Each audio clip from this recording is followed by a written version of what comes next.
In this episode, we'll talk about creating a best of campaign on your website to engage with local businesses and listeners and to generate traffic and revenue. This is Better Radio Websites, the podcast for radio professionals who want to see their website generate more traffic and revenue.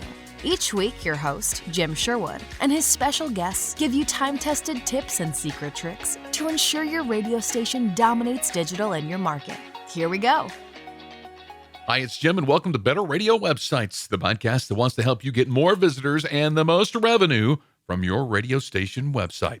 You know, one of the neatest and surprisingly easiest ways that we've seen to engage with your local community is to offer a best of campaign on your radio station website. Now, these have been around for years. Newspapers have done them, TV stations have done them. And if you haven't had anybody in your market do this, this is going to blow up for you. And you know the kind of campaigns I'm talking about, right? These are campaigns where people go and to submit the best of whatever for their local area, like restaurants, auto service shops, coffee shops, where they get the best pizza, that sort of thing. It's sure to generate a huge buzz on air and through your social media channels, not to mention revenue. People make lots of revenue putting these kinds of campaigns on their websites, and it really, really pays off, even if you give all of the winners something very, very cool. Before we jump into online assets, let's start thinking ahead to what the winners get. What will they receive? Each winner should receive some sort of visible accolade that they can display in their lobby for all of their customers to see, like a banner, a plaque, or a nicely printed page inside of a frame even. Of course, all of this is going to include the radio station logo, links, all that kind of cool stuff. And each winner should be recognized individually in social media posts, YouTube videos by your on-air talent, whatever you can do to make it enticing for them to join in and to potentially sponsor. And you want to be sure that you include a rules and guidelines section and have that in place that covers everything from the call to submissions to voting, just everything. Think of every possible scenario that could go wrong and then have guidelines in place so that everybody is on the same page. You don't want to ruin a client-business relationship due to a miscommunication or misunderstanding. And to help us out with that, Michael Brannon, the Executive Vice President for Radio Alabama, they have several radio stations across Alabama as well as news and sports website. They've been doing this for a while, and we asked him to come in and kind of help us out with this. Michael, how you doing, buddy? Great, Jim. How are you? I'm doing great. You know, we're talking about this best of campaign, and you guys have been doing this for the last couple of years, right? Last year was really our first year. We launched it right in the midst of COVID, and we didn't know how we didn't know how it was going to work out, but it was a wildly popular promotion that we did, and our sponsors loved it. Okay. What I want to do here is go through my suggested 6 steps here on creating a best of campaign. And it's okay. I mean, every station is going to be different. If you can say, yes, but we did it this way because it was best because of that or this or whatever, because I know you guys use Second Street.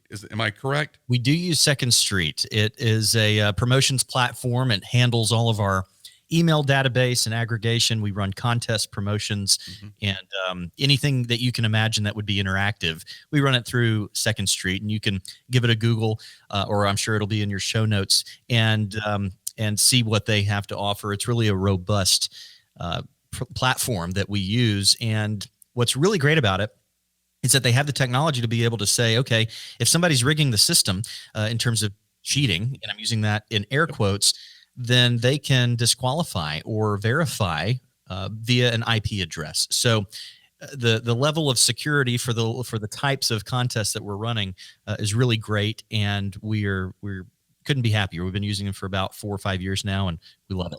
Now, that is a paid service, though, right? It is a paid service, and there are different plans depending on how many stations or assets you have. They do this for all different types of mediums, print, radio, television, you name it. So it just depends on what your medium is, but they're great people to work with. Okay, fantastic. All right, so I'm gonna go through these 6 steps, and you can tell me how if they change for you because you're using that service. Because a lot of radio stations, they may not want to pay for that extra service. They may want to try to do it themselves. And so that's what these 6 steps are really going to focus at, folks that are doing it themselves and not using a third-party service. But I'm sure that some of these steps are going to be the same.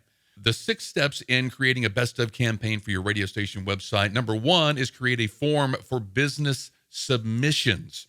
Unless you live in a small market or know all of the businesses that you'll be including in your best of polls, you may want to do this call for submissions because, I mean, there may be some businesses that don't want to be involved in this contest. Have you found that to be true? We do. In some cases, people don't want to be a part of it, and but they end up being a part of it because people nominate them anyway. And when I say businesses might not want to be a part of it, what I really mean is that they don't want to pay to be promoted. Now, let me break this off for just a second before we go much further. We have, and the way that we generate revenue off of this is we have, and Second Street's best practices are as such, 3 phases to this promotion. Mm-hmm. We have a nomination phase, a voting phase, and a winners phase. The nomination phase essentially is, hey, nominate us. You're getting everybody's attention. Nominate us to be the best blank, whatever it may be. Once they achieve that level, then we go into the voting phase. And that's, hey, thanks for nominating us. Now vote for us. Make us the best. Then after they win that, then it is a phase of, hey, thanks for making us the best. So each of those phases is an ability for a business to be part of this campaign where we promote them on the ballot and online and on the radio, of course, but it is not a pay-to-play event. So getting back to your original question, when somebody says they don't want to be part of it, we've had some businesses in the nomination phase, in the voting phase, and in the winners phase who have not paid to be promoted in any form or fashion and said, I don't want to do it. I just want to take my chances.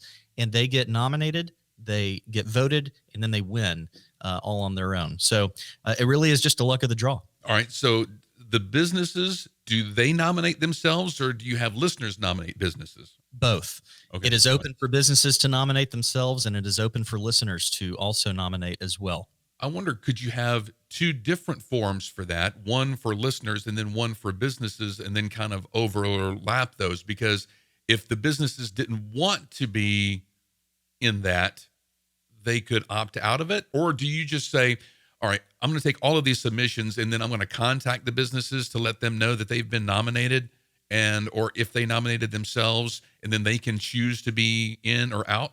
We have never done that before. And it's funny because we kind of had an internal conversation about whether or not we have the authority to say, okay, these people or businesses are the best in the Coosa Valley. That's our campaign, best of the Coosa Valley. We came to the realization in working with Second Street in this is that we are really just providing the platform for the public to say who the best is. We are just simply saying, okay, here's more than 125 categories in 8 different groups. Mm-hmm. And here you go, public. You tell us who the best is in the Coosa Valley. 9 times out of 10, I'm going to say 9.5 times out of 10, when we go to these businesses and we tell them, hey, you were nominated and you're now in the top 3 to be voted upon in your category, mm-hmm. They are ecstatic. They are absolutely thrilled. There is no negative feedback that we've had, at least in the last year that we have held this competition. So it's really something that a lot of people are excited about. And as we get farther into the conversation, I'll tell you how they're recognized after they win, because it's really cool. It really brings out a shining light in the community. Sure. Now, some stations, they only have a few folks working there. Up to just this part in it, have you put forth very much man hours into this? It is an arduous task if you have never done it before. And I will say that the next year, as this is our second year to do this, we definitely noted things that we did last year that we spent a lot of time on that we said, okay, we don't need to do this year. And we've we've trimmed the fat, if you will. But what's great is that this is something that doesn't really change in terms of the process. It's always going to be a nomination, a vote, and a win. And it's promoted essentially the same. We send out emails. We promote it on the radio.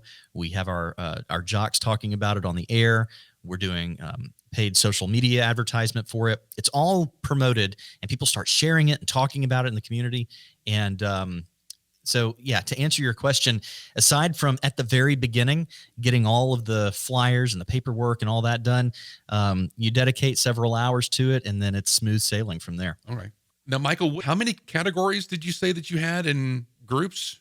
We have 8 groups and more than 125 different categories. Wow. So when I say groups, what I'm talking about is food and dining, arts and entertainment, local, services and shopping. And then underneath, let's say food and dining, we have best barbecue, best sweet tea, best French fries, best hamburger, best margarita, whatever you can think of that would go underneath those categories. Sure.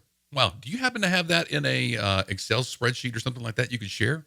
Absolutely, for sure. Okay. It's no secret. It really isn't. And I will tell you, Jim, it really varies between your market that you're in. You might not have, you name it, you might not have a massage parlor in your community. So you wouldn't have that on the ballot because it wouldn't necessarily be anything that you would vote on. And I think the rule of thumb is if you're in a small to moderately sized market, take into consideration for a minute that if there are more than 3 or 3 or more of the same business, then that would constitute as a category. For instance, and I'm just going to use this as a very basic example, best fast food restaurant. If you have a McDonald's, a Burger King, a Wendy's, an Arby's, a Chick-fil-A, a Taco Bell, a Hardee's, that's 7 fast food restaurants, right? At least 3 of them are going to make the top 3 because that's what people are going to vote on in the next round.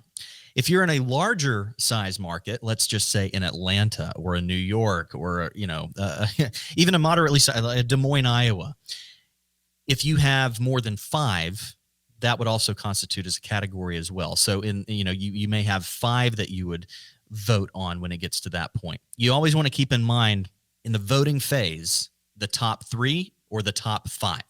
In our market, since we're a smaller market in the Coosa Valley area, we go with 3. So if we know that there are more than 3 in a category, we know that at least 3 are going to make it into the top 3 in the voting round. Gotcha. So, and when people actually nominate, you could get 10 of them, but maybe not specifically in the area that you're wanting to do the best of in? Correct. So the way that we do this is when we open it up for nominations, we have an open nomination period for like 3 weeks, and we promote it very heavily on all of the platforms. When it all comes down to it, we have the nominations that pour in. I think last year we had 50,000 nominations. The way that this works and the way that we opened it up is you could nominate once an hour. So at the end of the nomination round, what we look at is each category. Let's go back to that fast food category for a second. I just used an example. Mm-hmm. If we had 50 nominations for McDonald's and 52 nominations for Burger King and 54 nominations for Chick-fil-A, and we had 40 nominations for Hardee's, guess what? Hardee's didn't make the top 3. So they're out when they move into the voting round. So McDonald's, Burger King, and Chick-fil-A, they had the top nominations. Mm-hmm. They moved to the voting round. But here's what's more. We could have had somebody nominate McDonald's spelled the correct way. Big M, small c, Donald, apostrophe S. Right. We could have somebody who nominated McDonald's with with incorrect grammatical spelling. MCDs. Exactly. Mm-hmm. Mickey D's, whatever you make. So what we do is we know that those are all the same category. Those are all the same nominations. So we pool them together. Gotcha. And that also constitutes that it's going to help them make it into the voting category. Have you ever had a business say, well, I would have been in the top 5. Why wasn't I in this? And like have their feelings hurt that they didn't make the top 3? We had a client last year who asked us, they didn't realize that they had to pay to play, as they said it. And I said, no. This is not pay to play. This is an awareness campaign. If you are buying an advertising package for Best of the Coosa Valley, you are helping yourself be promoted to the community to say, hey, help nominate us, vote for us, thank you. This is in no form or fashion pay to play. So it was a little bit of a coaching seminar for the one client that we were working with to tell them, hey, you can win this outright. It doesn't, you don't have to pay to play in this competition. But advertising works. But advertising indeed works. And guess what? They were not voted the best in their category. Now, have you had somebody advertise that didn't even appear in the top 3 though? We did last year. Yes, not so much appear in the top 3, but did not win. Oh, okay. And in that case, what we do is we tell them up front, hey, you've got these 3 phases. And if you want to be a part of all 3 phases, or 1 or 2, depending on how it works out, it's not going to be billed to you unless you win, unless you make it to the next round. So they know that up front, and they say, okay, great. If I'm going to do it, great. I'll be billed for it. And if not, that's okay too. Okay. All right. Fantastic. All right. So we have our form built, and step 2 was actually putting that form on a page and then taking those submissions. We've basically covered all of that. And then step number 3 was to tabulate those submissions to get our top 3 or top 5. Or, I mean, there may be a market that wants to do a top 10. Do you think that would be too much? 10? It might be a little too much, unless you're in a very large market. And, if you consider it for a second, that's a lot to really deal with. It's almost information overload to the people who are visiting your ballot as well. So in many cases, less is more. Fantastic. Now you've gotten your top 3 or top 5 for each category. Step number 4 is creating a voting form or the poll to take all of this. Now, there are several ways to do this. You can do several polls, several forms, or put them all on one large voting form with those multiple choices in each category. Which do you do? So the way that we do it is built within the Second Street platform. Once the submissions are completed, the entire form becomes the ballot. So it will automatically take the submissions. I'm going to go back to that McDonald's, Burger King, and Chick-fil-A there in that fast food category, because those were the top 3 that received the most nominations.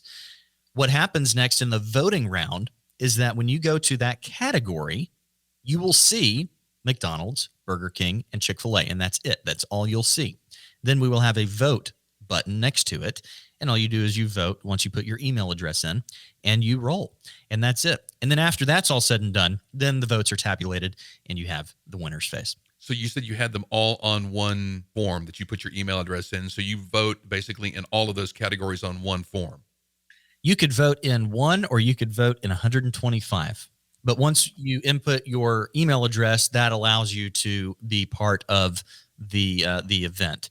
And the way that we had it open last year, and we're going to do it again in 2022, is voting once an hour. And that was a wildly successful deal. People were, sitting at their computers voting once an hour, and it garnered more in our first year, more than 100,000 votes in our area. It was incredible. Now, so I guess Second Street has that functionality built in there to where they're prohibiting it per hour by either cookie or IP address or email address even? That is correct. And the functionality on the back end of the platform allows you to really customize it to however often you want. It could be once a day. It could be one time only. It could be once an hour, unlimited, you name it. Now, let me ask you this. Do you have a title sponsor for your Best Of campaign? We can have a title sponsor, but we did not sell it last year. And this year we are looking to hopefully sell that as well. Sure. Because what I was going to maybe put out there is that you may want to consider a payoff for each submission. Well, like once they enter their email address and hit submit on their voting, maybe a coupon for the title sponsor shows up or something like that. Yes, one of the great things that we did do last year was we awarded a $500 cash prize for submission and voting. And what we did with that was we just picked a random winner who submitted or voted. I can't remember. I believe it was the voting phase, if I'm not mistaken. People who voted in that effort would win a $500 gift card. So that alone we did with the radio station, but you are correct in to say that if you had a title sponsor for the entire event, that you could also win a prize from them as well, an incentive to be able to bring people to the table to vote and interact. Absolutely.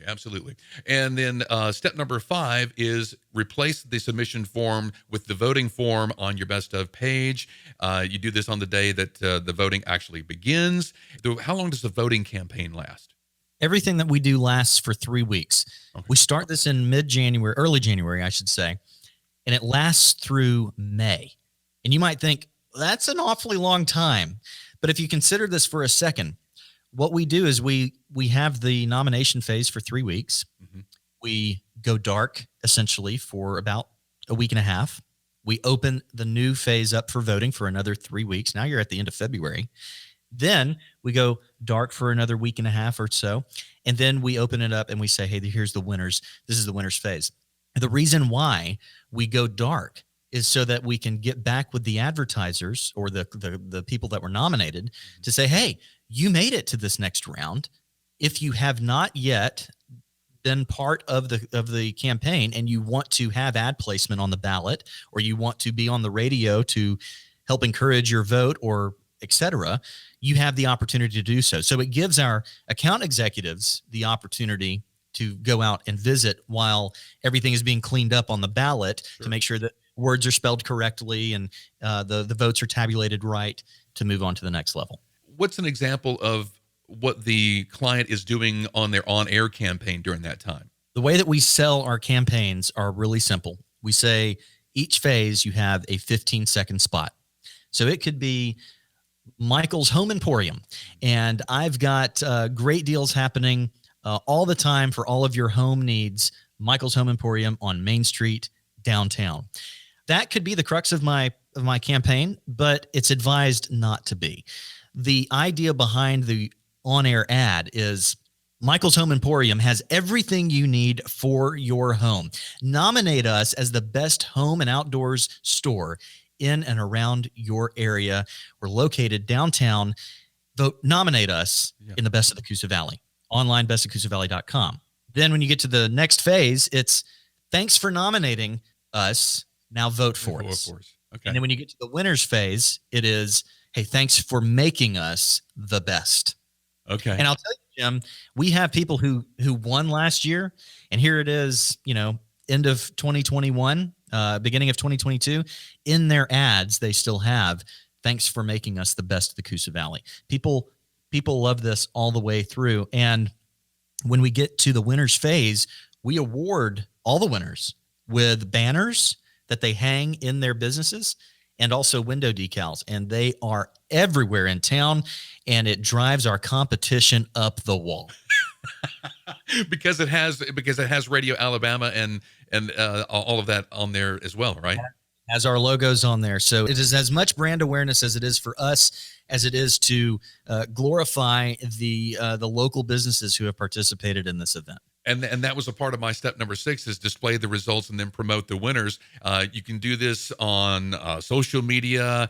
Now on bestofcoosavalley.com, because you set a particular website up for this separate from the radio stations, correct? Correct. And you can do this in many different ways. We have a vanity URL that we have bought and promotes that page on our website.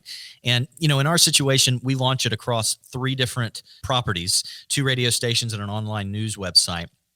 So it will go to a certain page that we have built out that lives on our parent brand of Radio Alabama.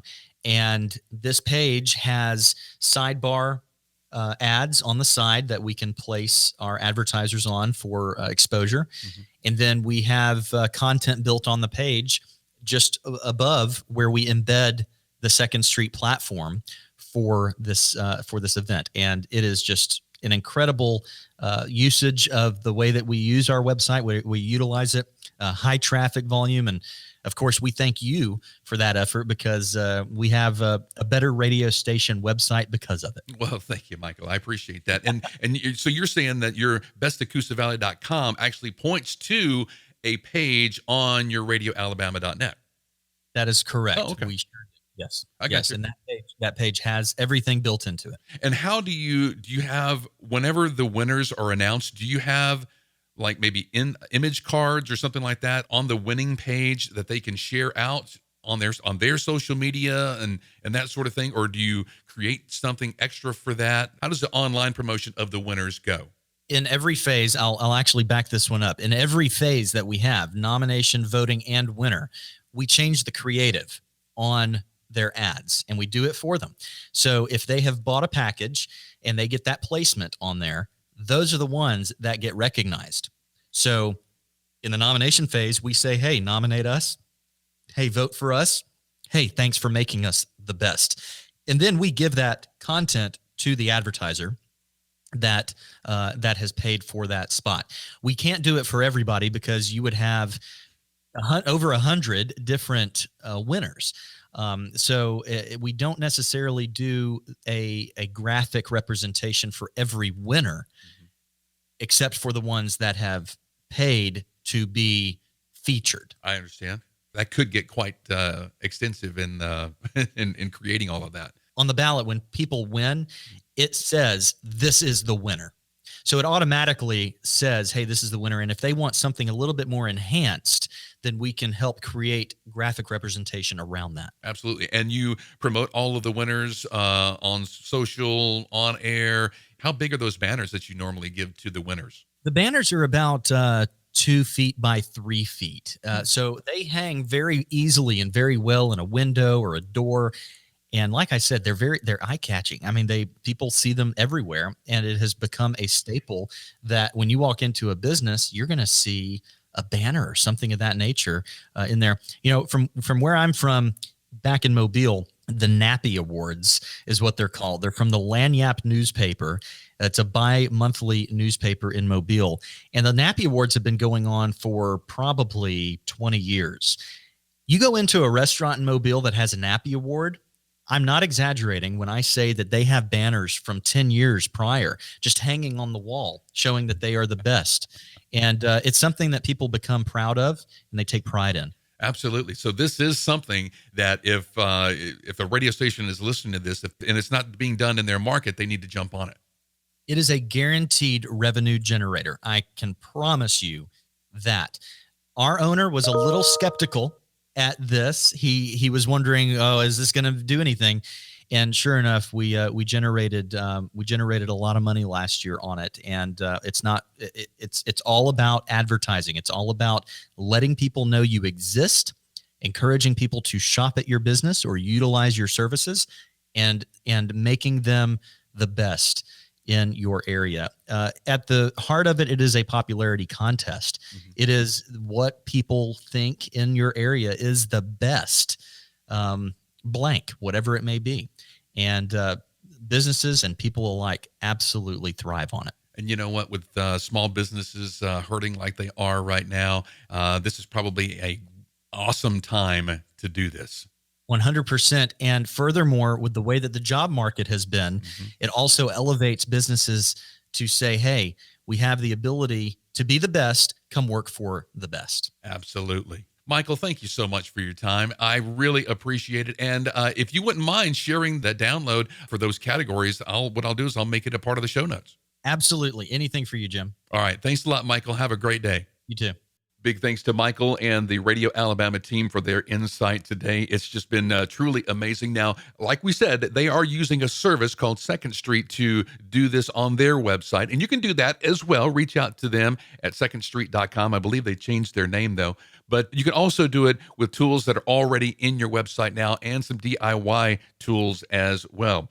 But regardless, if you take away anything, is that you can generate revenue with a best of campaign, lots of buzz for your radio station. And if you're looking for great content, you heard Michael talk about it's over a 3-month, 4 or 5 month period that they do this.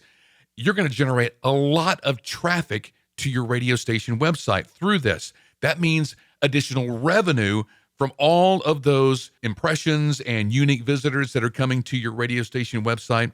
Just really going to blow up your online efforts to put this on your website. And like we said, do it before anybody else in your market does it. If it hasn't been done in your market, jump out there and do it now. All right?